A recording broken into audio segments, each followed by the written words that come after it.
Amanhã o Botafogo pega o São Paulo. Esse jogo você vê ao vivo aqui na Globo. E atenção para o horário. O aquecimento do Bora Pro Jogo começa às 5 horas e a bola rola às 5h30. Para o Botafogo é hora de levantar a cabeça depois da eliminação na Copa do Brasil.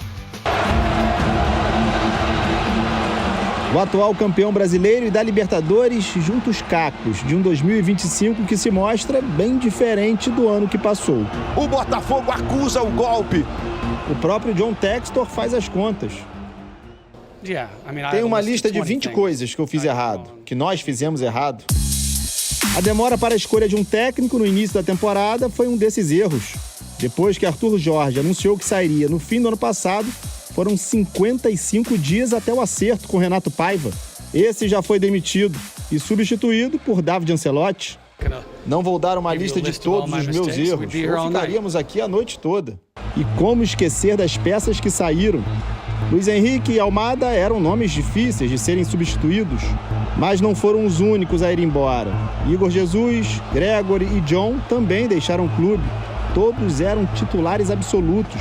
A estratégia de Textor, o dono da SAF do Botafogo, de fazer do início do ano praticamente uma pré-temporada, também não deu certo. A reconstrução do time ao longo do ano não trouxe bons resultados, nem um desempenho satisfatório para a torcida. Acho que o ano tá meio perdido pra gente. Eliminado da Copa do Brasil na última quinta-feira, aqui no estádio Newton Santos, pelo rival Vasco. Eliminado da Libertadores pela LDU há 3 semanas. Resta o Campeonato Brasileiro, mas não tá fácil. Como está o Flamengo? 10 pontos na nossa frente? Na tabela são 12 pontos de vantagem do líder Flamengo para o 5º colocado Botafogo, que ainda tem um jogo a menos. Nada tá perdido. Acho que o foco total agora, eu acredito que o Flamengo perca muito ponto. O brasileiro, né, cara? É um negócio meio difícil de falar. Mas tem que ficar entre os 4 ali, mano. Entre 4, 5, 6 ali pra nós chegar ano que vem disputar a Libertadores, né? Não pode ficar fora, senão vai ficar muito feio. Para recomeçar, tem o São Paulo amanhã, adversário que traz boas lembranças. No ano passado, teve vitória nos pênaltis, na Libertadores, nas quartas de final. O glorioso passou! Comemora o Botafogo! E o título brasileiro veio na partida contra o time paulista. O glorioso conquista o Brasileirão 2024! The championship is not over. O campeonato ainda não acabou. Desde que eu cheguei aqui, já vi algumas coisas loucas acontecerem. O Flamengo ainda vai ter que jogar no nosso estádio. É um jogo de 6 pontos. Nós temos chance.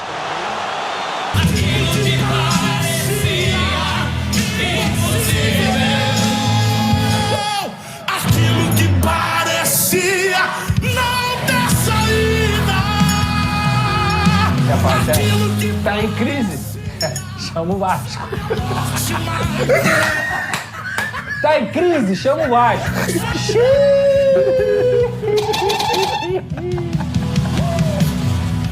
Sabe quando você sabe que assim, qualquer coisa da sua vida já foi pro beleléu? Quando você recebe esse vídeo do estagiário.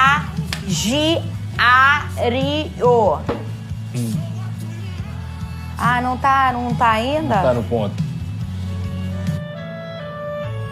Qualquer coisa eu pego aqui meu telefone e chego ali na câmera 1. Quando eu recebi esse vídeo do estagiário, que eu já vou mostrar, eu falei, gente, eu posto mijando no cachorro. Ele não tem nem amor ao emprego dele. Não é possível. Não, Vene Casagrande, aí entrou um link ali no programa da Isabelle, nem lê com cré, aí o homem incendeia a torcida do Fogão, cantando a música pra mim. Ele mandou pra mim meia-noite, eu não entendi nada. Eu falei, o que o Oliver tá me mandando mensagem dessa hora, gente? Cadê o meu telefone? Aqui, olha só o que eu recebi do estagiário. Isso que horas eram, gente? Pelo amor de Deus, isso aqui é o estagiário, tá? Vê aqui, eu vou botar aqui pra vocês.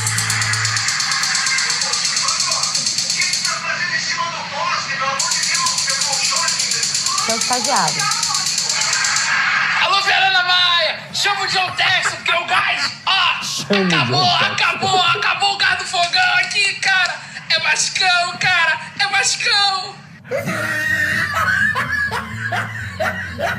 Seu estagiário, Pedro. Oliver, que não é o do teste de fidelidade. Não é.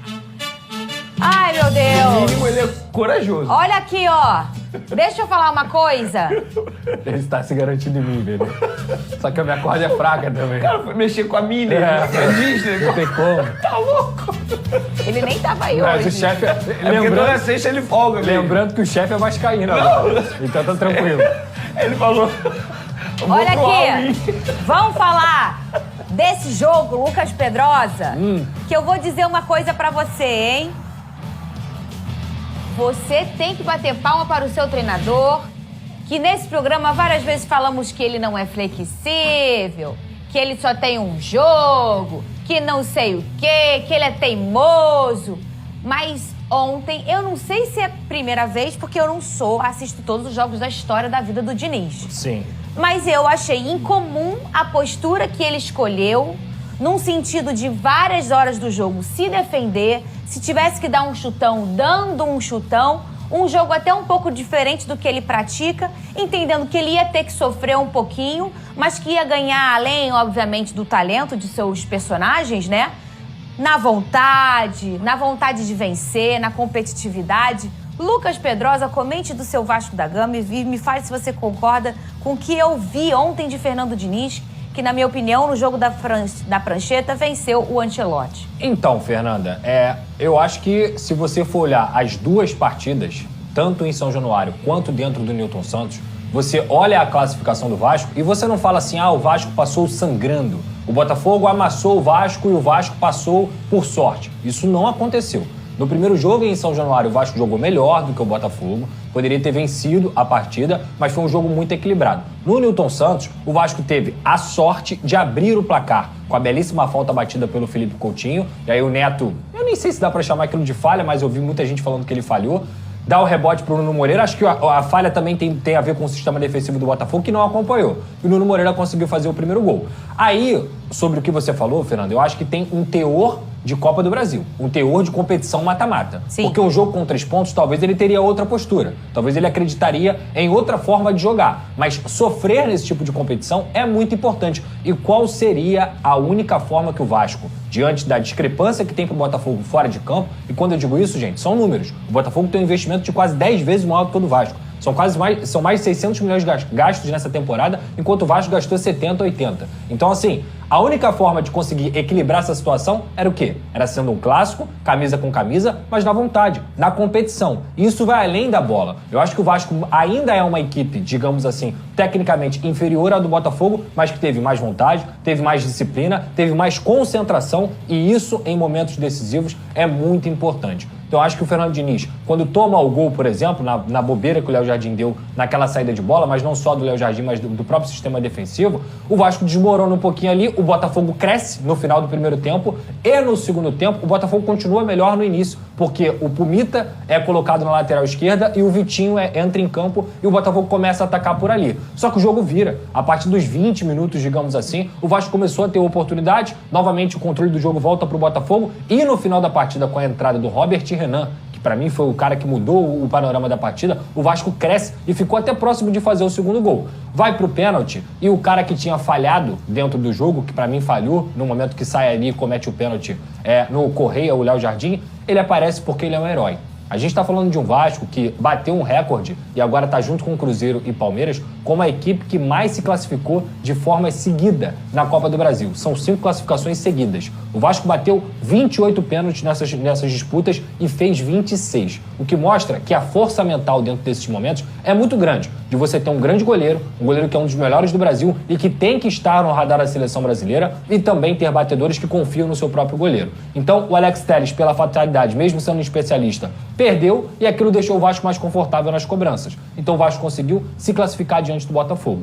O que pra mim significa, Fernanda, sinceramente falando, é uma recuperação de autoestima. É o Vasco novamente, em 2 anos seguidos, chegando a uma semifinal de Copa do Brasil. Isso é muito importante para um clube que está passando pelo que está passando nos últimos anos. Isso é muito importante para você recuperar a confiança da torcida, a perspectiva. O futebol é feito de perspectiva. E hoje o torcedor vascaíno que ainda tem um Fluminense pela frente, que é muito forte, pode ter Cruzeiro ou Corinthians numa final, numa eventual final, ele tem o direito de sonhar. Porque se passou do Botafogo, que tinha toda essa discrepância fora de campo, e mostrou que o equilíbrio dentro de campo era outro, o Vasco tem condições de competir com qualquer um. Ainda falta muito. O Vasco tem que melhorar muito e usar o Campeonato Brasileiro para se livrar do rebaixamento e conseguir chegar bem na Copa do Brasil, principalmente pro confronto diante do Tricolor. Mas a verdade é simples e rasa e curta. O Vasco pode e deve sonhar com esse título da Copa do Brasil. É possível. E o torcedor vascaíno tem que estar muito feliz com o que aconteceu ontem, com a postura do Fernando Diniz, com a postura do Léo Jardim, do Lucas Freitas, que jogou bola demais, do próprio Felipe Coutinho. As pessoas... Quem fala mal do Felipe Coutinho não está assistindo o jogo do Vasco. Quem fala mal do desempenho do Felipe Coutinho não está assistindo o jogo do Vasco. A temporada do Felipe Coutinho é boa. O Nuno Moreira nem se fala. Extraordinária contratação. O Ryan joga muito. O Verratti, mesmo não conseguindo ser tão importante com a bola no pé, foi lá e bateu o pênalti de novo. É um time que está formando e está criando casca. O Barros foi uma volta muito importante, titular absoluto, e mesmo perdendo o Jair, mesmo perdendo o Tietê, mesmo perdendo outros jogadores como o Piton, o Vasco conseguiu se manter naquele momento ali, forte, firme, porque isso é time que tem casca para ser campeão. E eu acredito que o Vasco tem condições, sim, de sonhar com esse título da Copa do Brasil. Lavou a alma ontem. Olha, ô Vene Casagrande, eu acho que o pulo do gato pro Vasco nessa competição de Copas, o Pedrosa trouxe muito bem essa análise em relação à postura do Diniz, vai ser sim a postura do Diniz. Assim, a gente sabe, né, que a prateleira hoje, no investimento e tal, do Botafogo é outra em relação ao do Vasco. E o Vasco ontem jogou pela sua camisa, eu não estou dizendo que o Botafogo não quis vencer, que o Botafogo... Nem vou dizer, o Botafogo entrou com soberba. Não, eu nem acho isso. Mas os elementos que o futebol pede nesse momento de Copa, nesse momento de eliminação, e aí você às vezes saber que você está em outra prateleira, então você precisa mudar talvez o seu jeito de jogar e levar para o pênalti. Gente... Você, quando leva pro pênalti, ô Vene, você iguala tudo.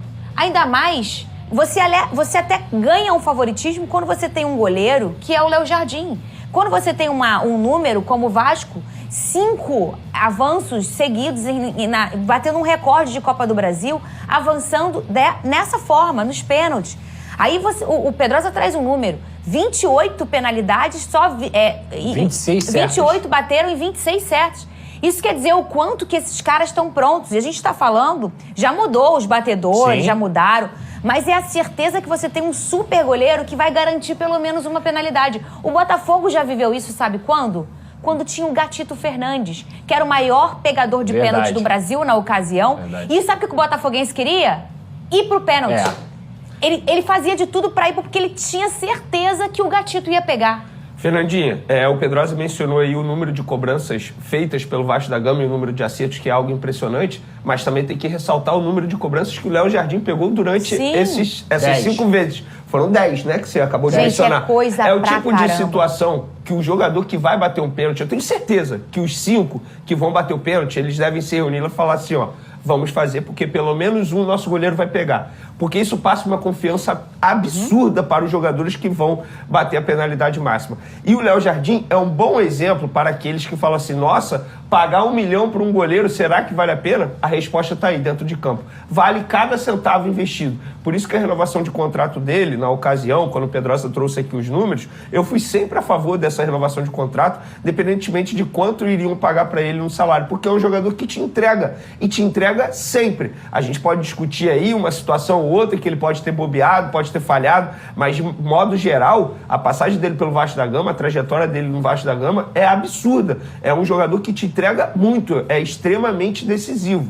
Mas eu gostaria também de elogiar um outro jogador na linha, não só o Léo Jardim, o Cauã Barros. O que o Cauã Barros jogou ontem... Desceu a lenha ali no início, né? Depois ele ajustou. E o primeiro jogo também. Ele estava perdendo descendo a lenha ali nos primeiros minutos. É um jogador que acabou de chegar ao Vasco da Gama nesse retorno dele, ou seja, está treinando há pouco tempo com os demais companheiros e na partida de ontem ele teve que jogar com alguns jogadores ao lado dele por conta de lesões. O Tietê saiu lesionado, depois o Hugo Moura acabou sendo levado para jogar ao lado dele e o Cocão também jogou ao lado dele, ou seja, Foram 3 companheiros durante 90 minutos e o Cauã Barros continuou sendo uma peça fundamental no time do Vasco da Gama ontem para essa classificação. Um jogador que chega numa hora muito boa, tendo em vista aí essa lesão do Jair, que vai ficar longo tempo fora novamente. Então eu gostaria de elogiar a partida dele, porque foi uma partida muito consistente, um jogador que vai agregar bastante ao técnico Fernando Diniz, e o Robert Renan, que o Diniz tanto elogiou na entrevista coletiva. De fato é um zagueiro que tem muita qualidade. Todo mundo pensou na hora, hein? Todo mundo pensou na hora que ele ia dar cavadinha. Juro pra você, Pedrosa, eu apostaria dinheiro na hora. Eu tava nervoso, pressão baixa. Ele vai cavar. Todo mundo pensou isso. Mas enfim, independentemente disso, o Vasco, na minha concepção, durante os 2 jogos, mereceu essa classificação, foi melhor no jogo de ida em São Januário. E ontem foi uma partida muito dividida, sim, mas de modo geral acho que o Vasco da Gama mereceu essa classificação. E não é uma crítica assim ao Botafogo, também concordo com você que não teve soberba, nada disso. Não apenas dentro de campo a gente pôde ver um time que foi melhor que o outro. E mata-mata é diferente. A gente fala isso aqui, mata-mata é diferente, os jogadores entram com espírito diferente, a estratégia do treinador é diferente. Eu concordo com o Pedrosa que duvido que se fosse um jogo de Campeonato Brasileiro o Diniz tivesse essa postura, mas enfim, acabou tendo ontem e levou a melhor, e eu concordo com o Pedrosa. O vascaíno ele pode sonhar, ontem eu brinquei aqui e tal, mas o vascaíno pode sonhar por quê? Mata-mata é diferente. Vai pegar o Fluminense agora, é um clássico carioca, a gente só daqui a 3 meses, literalmente falta muito, então assim, muita coisa pode acontecer até lá, eu acho que o Vasco pode sonhar assim com esse título. E tem um ponto em jogo de mata-mata que é o jogador que desequilibra, né? Sim. O jogador, ou um fora de série, ou um jogador que, de sua natureza, desequilibra. O Botafogo tem um elenco muito robusto. O Botafogo troca as peças e entram peças que dão conta do recado. Mas ter aquele quê desequilibrante. Se a gente for olhar pro Vasco, quem definiu ontem o jogo do Vasco? Coutinho batendo a falta, Nuno Moreira fazendo gol e o Léo Jardim pegando o pênalti. São jogadores que desequilibram. Alto calibre. Exatamente. E que desequilibram, que pegam um jogo, botam um jogo no bolso, que às vezes podem até não estar bem, mas que pegam uma bola e resolvem a partida, a efetividade. Não adianta você ter volume, chegar perto da baliza, se você não botar a bola no barbante. O futebol é gol. Então, assim, ter um jogador desequilibrante faz a diferença. E eu acho que é isso que eu sinto nesse ano de 2025 pro Botafogo. Tem um bom elenco. A gente vê, por exemplo, eu achei que o David fez escolhas lá em São Januário que eu não faria.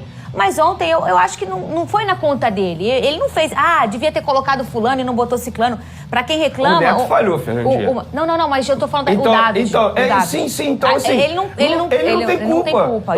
O goleiro que acabou de chegar, pra mim foi falha. Assim, eu nunca fui goleiro, mas com todo respeito, o nível desse goleiro, o Neto, a gente tá falando de um bom goleiro, não pode bobear da maneira que ele bobeou ontem. Ele praticamente espalmou na cabeça do Nuno Moreira. Ele poderia espalmar pro lado, ele qualquer tinha que espalmar pra fora. Exatamente. Eu nunca fui goleiro, mas assim... É só a gente acompanhar o futebol. Quem acompanha o futebol sabe muito bem que ele deu mole. Então, acho que ontem não ficou na conta do David, sabe? Não ficou. O jogador... O time tá se formando. Já falamos o ano inteiro aqui sobre o planejamento que foi falho. Então, o jogador desequilibrante tá faltando para dar esse glow no Botafogo. Ele tinha o Igor Jesus, que botou o Botafogo em várias decisões nesse ano, classificando o Botafogo, fazendo seus gols. O Gregory também era esse cara que desequilibrava. Sabe um outro cara que faz a diferença e desequilibra e faz um gol quando precisa? O Cuiabano. Ele também é esse jogador. E o Botafogo sentiu a falta dele ontem. E, gente, não tô falando, porque o Alex Telles... Gente, o Alex Telles fez o gol de pênalti que botou o Botafogo na briga pela penalidade. O Telles fez o gol para ganhar a Libertadores. Ele tem todo o crédito com a torcida. Eu não tô vendo nenhum torcedor falando...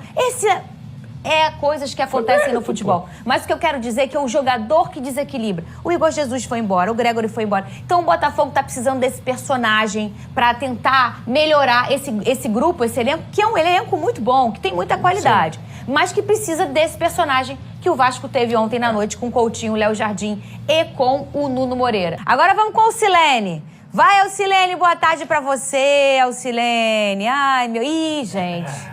Eu vou embora. Boa tarde, Alcilene. Boa tarde, Fernandinha, Pedrosa, Veneia, todos que estão nos assistindo. Pois é, hoje eu tô com a galera vascaína, tá feliz aqui. Ali, a família toda vascaína. Vem cá, tu falou pra mim que tinha um recado pra Fernanda. Qual que é? Fernando, eu só lamento, Fernando. Eu falei contigo ontem. Vasco é Vasco, não tem jeito. Botafogo é freguês, cara. Botafogo é nosso freguês, não tem jeito. Então, alô, Pedrosa. Vascão, tamo juntão, Pedrosa. Posso mandar um alô pra minha rapaziada do churrasco? Alô, manda alô. Rapaziada pra ser medo, alô? Peludinho! Alô, Benzinho! Alô, Nilcinho! Churrascão hoje ficou até 3 horas da manhã. Aqui é Vasco, meu parceiro. Aqui é Vascão, Fernanda. Só lamento, tá? Vem cá, dá pra sonhar com o título agora? Dá, claro que dá. Pô, depois disso aí... Vai ser quanto? Tu acha que o Fluminense vai pegar vocês, não? Não, vai não. Eu Não vai acho dar nada que- pro Fluminense. Não vai dar em nada, Fluminense. Mas se vir Fluminense também, o Cruzeiro vai ser da mesma forma. Dentro de campo, vai ser difícil, mas... Não tem outra solução. É tentar ganhar ou levar pros pênaltis e passar. Se for pro pênalti, Léo Jardim manda. Uma muralha. Não tem outro. Aquele não tem jeito. Rapaziada de Alto, alô, Reneguinho de Alto, todos vascaínos de Alto, Baixada Fluminense. Pra ser medo, Batuta, Biquinho e Cássio Sampaio. Tamo junto, Vascão. Fernanda, um beijo, tá? Só lamento. Fernanda, eu catei tricolor aqui, mas não achei não, tá? Fala, amigo. Eu falei pro Botafogo. O cara veio me dar entrevista. Eu falei, ó, 1-1, vamos levar pros pênaltis e vamos passar. Eu falei. Então já profetiza pra final. Como é que vai ser? Pra semifinal? Eu não sei quem vai cair. Eu não sei quem vai vir. Tu vai pegar o Fluminense, pô. Vasco Cruzeiro? É? Não, é Vasco Flu, pô. Vasco Cruzeiro final. Semifinal, pô. Semifinal. Vasco Cruzeiro. Vai ser quanto? O quê? A Semifinal. mesma, 2-1 Vasco, 2-0. Ou pode ser também empate também. Vai ganhar, vai Vai levar. pros pênaltis também, é. Quem manda é Léo Jardim. É isso, Fernandinha. Aqui só vascaíno, tá todo mundo feliz. Tá garantido. Final de semana tá garantido pro Vasco. Tricolor não achei não, hein? Será que vai dar pro Fluminense? Ai, Fluminense, vou te pegar, hein? Ah, o Alcilene. Cadê a cara do engraçadinho ali, com a bandeja dele, não sei o quê? Tamo junto, meu parceiro da Uruguaiana, galera de Austin. Tamo junto, valeu. Pedrosa, você gostou de Matheus França e o Rod... Fala. Quer fazer um pedido? Ah. A estrela caindo. Toma! Essa foi boa. Parabéns. Faz o pedido. Chegaram no Brasileirão. Não faz isso não. Eu tava quietinho, vai sobrar pra mim. Não faz isso não. Próxima estação. Não faz isso não, Fernando. Pede a Copa do Brasil ano que vem. Você ainda não tem. Faz aí, a estrela tá caindo, cara. Pô, deixa o brasileiro. Você não me eliminou pra tomar uma taca do Fluminense, não, né? Ô, Cris! Ô, Cris! Oi. Você gostou do seu adversário, Cris? Ih, ó, demorou pra responder. Isso é medo ou respeito, Venê? É respeito. É medo Com ou respeito? certeza. Respeito. Entendi. Ô, É Pedrosa, respeito. fala aí do Matheus França e do Robert Renan que entraram ontem. Não, o Matheus ainda claramente fora de ritmo, né? Eu acho que ele tecnicamente mostra que é um bom jogador, fez até uma boa jogada ali, deu uma pedalada pra cima, achei que ele ia dar a chapada no gol, mas acabou isolando e apesar disso conseguiu bater o pênalti decisivo. Fingiu que ia beijar a camisa, vocês viram, Eu né? vi. Ficou com medo, fez assim, ó. Aí desceu a mão de novo. Eu dou 3 mesezinhos pra isso acontecer, Quando tá? ele foi bater, sabe o que eu falei na cabine? Ih, ele é Mengo, vai perder. 3 meses. 3 meses pra Eu confesso acontecer. que eu fiquei com esse receio também. Ficou com ciúme, né, Venê? Eu falei assim, nossa, se ele perder, cara... Mas eu torci pra ele fazer, porque é um garoto que merece. Mas é isso, eu acho que com o ritmo de jogo ele vai poder ajudar bastante o Vasco, porque a qualidade tá muito claro que ele tem. O Robert Renan foi outra parada, tá?